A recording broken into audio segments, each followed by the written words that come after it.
Décidément, cette équipe va vraiment me rendre loco, donc fou.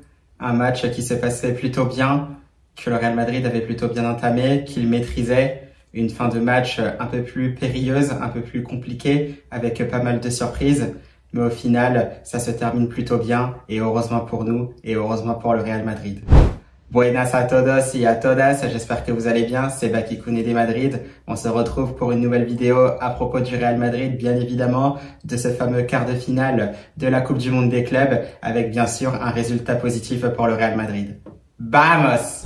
Eh bien, Los Chavales, quel plaisir de vous retrouver une fois de plus pour parler à propos du Real Madrid. Donc, dans cette continuité de la Coupe du Monde des clubs, vous le savez, le Real Madrid était en quart de finale de ce mondial. C'était bien sûr face au BVB. Bien sûr, le vainqueur de ce match rencontrait l'autre vainqueur d'un autre quart de finale. C'était celui du Paris Saint-Germain face au Bayern Munich. Les Parisiens se sont bien sûr imposés 2-0 et le Real Madrid, comme vous vous en doutez, avec cette victoire 3-2 dans une difficulté assez surprenante, je dirais, donc sur cette fin de match, eh bien rejoindront donc les Parisiens en demi-finale de ce mondial des clubs. Et tout simplement, quelle affiche Los Chavales, Real Madrid face au Paris Saint-Germain. Et évidemment, bien sûr, on se projettera sur une vidéo d'avant-match sur ce superbe match qui nous attend, un partidazo, comme on dirait en Espagne, entre le PSG et le Real Madrid. Mais avant tout, d'abord, il y a donc ce quart de finale de mondial des clubs. C'était bien sûr face au BVB. Le Real Madrid donc qui s'est imposé 3-2. On le sait, ça se passe plutôt bien pour les hommes de Xabi Alonso qui continue de monter en puissance dans son mondial des clubs là. Et bien sûr avec une composition d'équipe qui était tout simplement la même que depuis le début de cette compétition. À l'exception près, c'est Arda Güler qui est entré dans ce 11 de départ depuis le match face à Al Hilal. Depuis, ça ne change plus. On voit toujours cette espèce de 4-4-2 en losange avec bien sûr Thibaut Courtois dans les buts, Trent Alexander-Arnold côté droit, Huysen et Rudiger dans l'axe, Fran Garcia côté gauche, et on retrouve ce milieu de terrain en diamant ou en losange selon ce que vous préférez nommer. Donc avec Tchouaméni, Güler, Fede Valverde et bien sûr Jude Bellingham. On retrouve bien sûr Vini devant avec Gonzalo Garcia, la petite surprise, le petit crack de la Castilla, de la Fabrica tout simplement du Real Madrid qui était une fois de plus aligné, qui aura encore une fois de plus scoré, parce que c'est là où justement on se projette dans cette vidéo là. C'est tout simplement Gonzalo Garcia une fois de plus est surprenant parce qu'on l'a vu, même si c'est vrai que moi au départ ça m'a un peu agacé, ce Real Madrid qui concède une fois de plus la première occasion. Même si c'est vrai que Julian Brandt ne parvient pas à cadrer sa tête tout simplement comme il le souhaitait, c'est vrai qu'il reste quand même gêné malgré tout par Dean Huysen. Donc voilà, c'est ce qui pouvait être un peu gênant dans le début de ce match-là. On voit c'est un Real Madrid qui reprend facilement le contrôle de ce match-là et ça ce sont des choses qui m'ont plu. Il y a eu pas mal de combinaisons avec un Dean Huysen bien évidemment qui me plaît toujours autant. On voit parce que ça combine plutôt bien avec Fran Garcia sur la partie gauche donc des attaques offensives du Real Madrid avec un Fran Garcia qui a un peu presque tout le couloir gauche pour lui, qui arrive à prendre les espaces. Et par moments, justement, on l'a vu très bien lancé par Dean Huysen. Il y avait notamment justement cette passe du joueur espagnol qui trouve le latéral. Ça, je trouve que c'était parfait. Ce sont des circuits de passe assez inédites qu'on aime voir tout simplement, avec cette facilité technique aussi pour Dean Huysen pour relancer. Ça, vraiment, ce sont de belles choses que j'ai aimé voir dans ce match-là. Et j'aimerais que ça se répète un peu plus avec un Fran Garcia qui se projette de plus en plus aussi, qui est assez à l'aise. On le voit aussi par moments dans l'élimination. Ça, c'est quelque chose que j'aime voir. Et je suis aussi content quelque part pour Fran Garcia parce que pour ma part il le mérite, parce qu'on le voit, il se donne vraiment beaucoup aux entraînements depuis son arrivée au Real Madrid, parfois injustement critiqué. Moi, je le savais parce que je soulignais aussi ses bons matchs du côté du Real Madrid, même lors de la saison dernière quand tout se passait mal. C'est vrai que pour ma part, il était aussi, comme je disais, injustement critiqué. J'ai même entendu parfois aussi que certains le trouvaient tout simplement pas au niveau du Real Madrid, mais c'est tout simplement que ce Real Madrid-là, tout n'allait pas, c'était un peu mal organisé. Et là, on sent dès qu'il y a un peu plus d'organisation que les joueurs se sentent beaucoup mieux. Voilà, ça donne ce Fran Garcia qu'on voit là aujourd'hui. Alors bien sûr, Il y aura des caps à passer, il y aura de plus gros adversaires, ça tombe justement très très bien parce que la demi-finale sera contre le Paris Saint-Germain et là on verra un peu plus de quoi cette équipe du Real Madrid sera capable, de quoi elle sera capable tout simplement. J'ai hâte de voir ça et ce sera justement une très belle opposition face au Paris Saint-Germain pour que cette équipe du Real Madrid continue de progresser, mais on n'oublie pas aussi que quand même il faut jouer la qualif pour cette finale de la Coupe du Monde des clubs et j'espère que le Real Madrid fera tout pour atteindre la finale de cette compétition-là.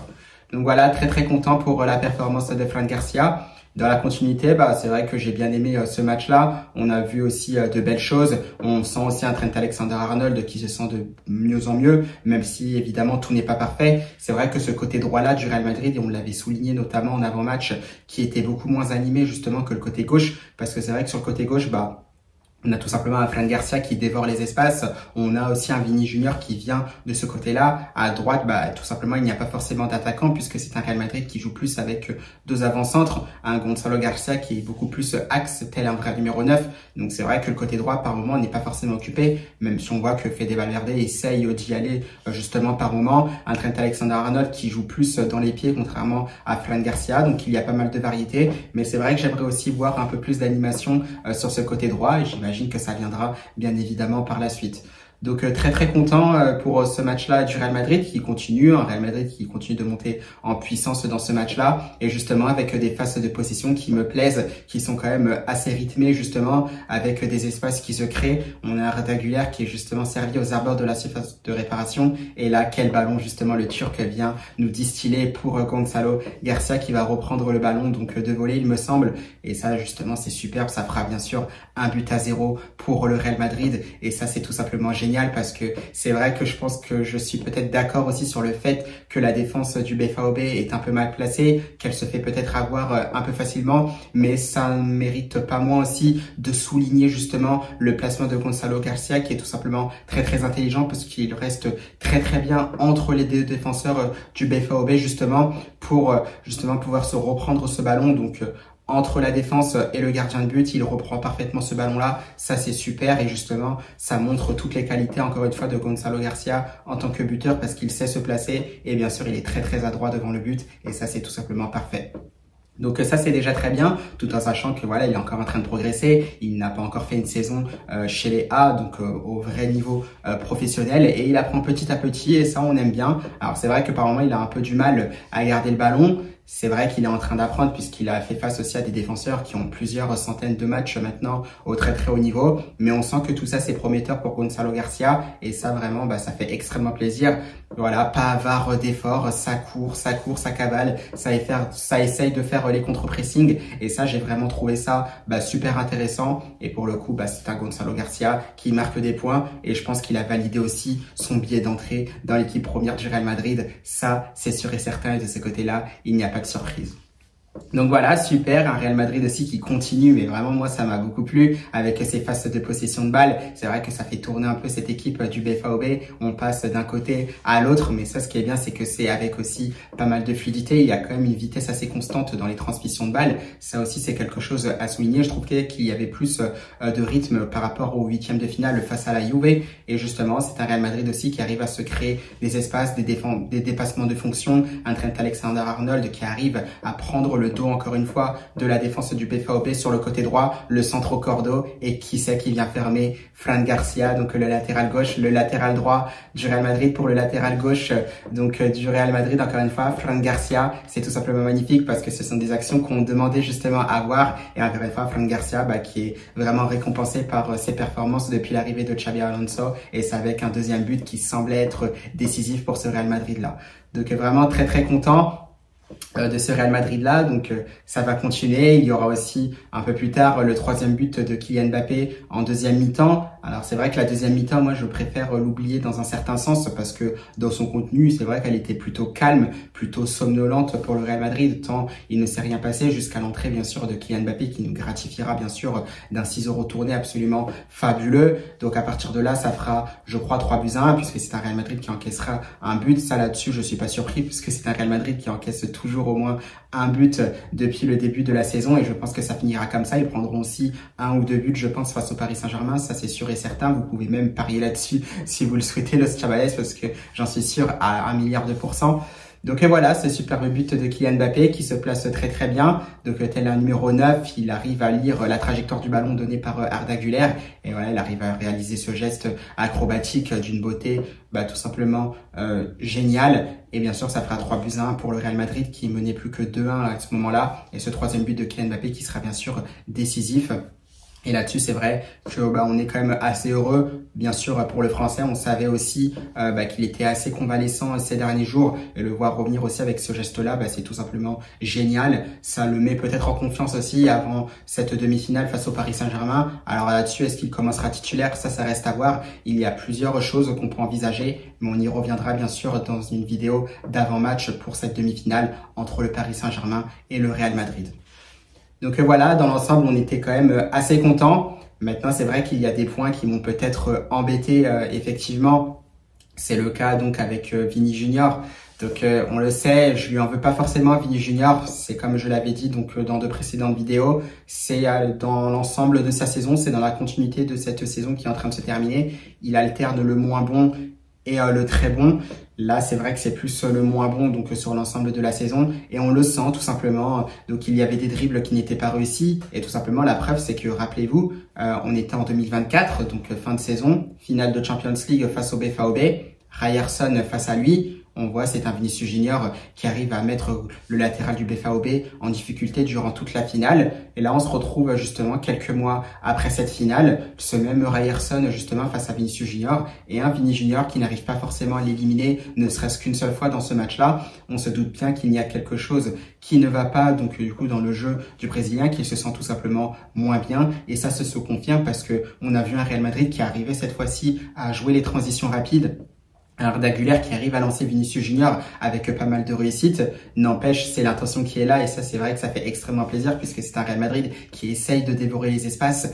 Un Nobel qui était assez avancé, Vinicius Junior a la superbe idée justement de le lober en première intention. L'idée elle est tout simplement géniale mais il manque son geste et ça je peux vous le garantir Los Chavales, si c'est un Vinicius Junior qui se sent très très bien, si c'est un Vinicius Junior qui est très très bien dans sa tête, je vous assure que ce ballon là, ce lob finit au fond des filets. Malheureusement c'est une saison un peu plus délicate pour le Brésilien, il se sent moins bien et c'est ce qui fait justement que ce lob n'est tout simplement pas cadré et qu'il est tout simplement hors cadre. Donc voilà, j'en veux pas à Vinicius Junior, comme je disais, c'est sur l'ensemble de sa saison. J'espère que ça ira mieux, bien sûr, durant les prochains jours, durant la prochaine saison qui arrivera bien sûr très très bientôt à partir du mois prochain. Mais c'est vrai que c'est dommage parce que je pense que ce but-là, s'il l'avait réussi, eh bien, ça aurait été très très bon pour sa confiance. Malheureusement, c'est pas le cas, mais il faut continuer d'encourager le Brésilien quoi qu'il arrive parce qu'il essaye quand même de faire de bonnes choses, il essaye quand même d'apporter au collectif, même si c'est un peu plus compliqué ces derniers temps. Donc voilà à peu près pour ce qu'il s'est passé. Bien évidemment, on a cette force avec les Pistons qui se sentent de mieux en mieux. Comme je disais aussi, mention spéciale à Fran Garcia qui aura été vraiment très très intéressant durant tout le long du match, mais surtout sur toute la compétition, donc dans sa totalité. Trent Alexander-Arnold, bien sûr, continue de monter en puissance. J'imagine que ce sera mieux, bien sûr, durant les prochains matchs. Donc voilà, c'est satisfait. Et bien sûr, il y a ce petit hic. Donc bien sûr, déjà, les réductions du score. Là, on le savait, c'est un Real Madrid qui a un peu plus de mal à défendre pour l'instant. C'est un peu moins bien rodé. Et bien sûr, avec un manque d'inattention qui est vraiment assez flagrant. C'est un Bayer, je crois qu'il se nomme, qui arrive à reprendre ce ballon aux abords de la surface, qui croise parfaitement. Ça trompe Thibaut Courtois qui ne peut absolument rien. Donc ça fait 2-1, bien sûr vous le savez, Kylian Mbappé redonnera 2 buts d'avance au Real Madrid et juste après, donc voilà, sous l'euphorie, c'est un Real Madrid qui se déconcentre, un Guirassy qui arrive à se projeter dans la surface de réparation du Real Madrid et là malheureusement c'est vrai que j'étais un peu déçu, c'est Dina Hysén qui commet la faute justement, donc qui causera un penalty pour le BVB et là c'est vrai malheureusement c'est une faute assez naïve de Dina Hysén, mais ça on le savait et je me rappelle parce que je l'avais dit aussi dans une précédente vidéo il me semble, je ne sais plus c'est laquelle exactement, je crois que c'était après le match face à Al Hilal où je disais attention parce que Dina Hysén, c'est vrai que c'est sa première saison aussi, voilà qu'il est encore très très jeune, des erreurs il va en commettre, c'est ça justement qui lui permettra de prendre de l'expérience, il ne faudra bien sûr pas lui tomber dessus même si c'est une conséquence assez lourde qui pourra causer peut-être l'élimination du Real Madrid en demi-finale de la Coupe du Monde des clubs face au Paris Saint-Germain, même si c'est vrai qu'à côté pour Paris, Pacho sera aussi absent, il reviendra dans cet avant-match, mais toujours est-il que c'est assez dommage pour Dina Hysén et j'espère qu'on lui tombera pas dessus, bien sûr, parce que il est en train d'apprendre. Mais bien sûr, c'est aussi comme Raúl Asensio, même si Raúl Asensio avait cumulé aussi pas mal de fautes naïves. Donc voilà, c'est vraiment le petit X, cette suspension de Dinaysen pour le Real Madrid, donc qui gâchera finalement un peu cette soirée, cette qualification surtout pour le Real. Bien sûr, comme je lui dis, comme je le disais, on lui en veut pas du tout. On espère que ça lui servira bien sûr de leçon et que ça lui permettra évidemment de grandir. Donc voilà, et puis cette fin de match assez périlleuse, assez dynamique, j'ai envie de dire, assez surprenante, parce que juste après le but de Guirassy, c'est un Borussia Dortmund qui arrive à se créer une dernière action. Alors je sais pas s'il y a vraiment main de Sabitzer sur le contrôle, toujours est-il que l'Autrichien arrive à reprendre ce ballon de volée, et là encore une fois, qui c'est qui nous sort une parade décisive une fois de plus, j'ai envie de dire, mais pour le coup je ne suis pas vraiment surpris parce que il le fait systématiquement, c'est Thibaut Courtois, et encore une fois pour ma part, il prouve qu'il est encore une fois le meilleur gardien du monde, parce que quel paradon comme on dit en Espagne, cette main encore une fois salvatrice qui vient enlever ce but presque marqué donc de Sabitzer. Et encore une fois Thibaut Courtois, il aura fait ce qu'il fallait, ce qu'il fait de mieux, des parades justement qui écœurent ses adversaires, et pour le coup ça assurera la qualification du Real Madrid pour les demi-finales de cette Coupe du Monde des clubs. Donc voilà, le Chavales assez content dans l'ensemble de ce match-là. Je vais surtout retenir la première mi-temps. La deuxième mi-temps, elle est un peu plus négative malgré ce but de Kylian Mbappé. Attention justement à la concentration, parce que c'est ce qui nous coûte justement la suspension de Dinaysen. Donc voilà, c'est ces 2 points justement que je garde comme mot de conclusion. Bien sûr, on a les pistons, donc Fran Garcia et Trent Alexander-Arnold qui continuent de monter en puissance, qui sont très très intéressants. Surtout Fran Garcia, alors lui, vraiment chapeau bas, parce que c'est vraiment super ce qu'il fait pour l'instant, je trouve, et j'espère qu'il continuera de progresser, même s'il y aura peut-être d'autres recrues pour ce poste d'arrière gauche. Mais vraiment, c'est vraiment ces conclusions-là que je retire qui sont assez positives. Bien sûr, on n'oublie pas Gonzalo Garcia. On sait que c'est un peu plus compliqué en ce moment pour Vini Junior, mais ça reste voilà, toujours bien. On sait qu'il peut faire cette différence à n'importe quel moment, le Brésilien. Il a toujours notre confiance. Enfin, pour ma part, il a la mienne du moins. Et bien sûr, ce milieu de terrain qui se sent aussi bien. J'oublie pas la performance de Tchouaméni aussi, qui aura été très très intéressant, même si à un moment il prend le ballon de la main alors que le ballon n'était pas sorti entièrement. Donc voilà, mais sinon c'est très très bien de la part du Real Madrid. On retient vraiment cette première mi-temps, et la deuxième mi-temps, vraiment corriger les choses qui ne vont pas. Ça tombe très bien. J'ai hâte de voir ce Real Madrid aussi continuer à monter en puissance, et surtout de quoi sont-ils réellement capables. Eh bien, ça tombe très bien, on pourra le voir parce qu'il y aura une super opposition, en l'occurrence face au Paris Saint-Germain. Donc, dès ce mercredi, je crois que ce sera à 21h ou 22h, le Chavales. J'ai hâte aussi de vous retrouver dans une vidéo d'avant-match pour ce match-là. N'oubliez pas au passage, j'essaierai de sortir une vidéo aussi, donc dans la journée de dimanche, pour une vidéo pronostic avec la première demi-finale, Fluminense face à Chelsea, et bien sûr Paris Saint-Germain face au Real Madrid. Donc voilà, le Chavales, c'est la fin de cette vidéo-là. J'espère quand même qu'elle vous aura plu. J'espère que vous vous serez régalé quand même sur la première mi-temps concoctée par le Real Madrid, qui nous auront pondu tout simplement les Madrilènes, parce que c'est vrai que c'était assez intéressant. On le disait, deuxième mi-temps un peu oublié. Et puis voilà, on se projette tranquillement vers cette demi-finale alléchante face au Paris Saint-Germain, avec, on espère, un beau match en perspective. Donc voilà, los Chavales, je vous souhaite bien sûr une belle fin de week-end, et surtout, à la Madrid!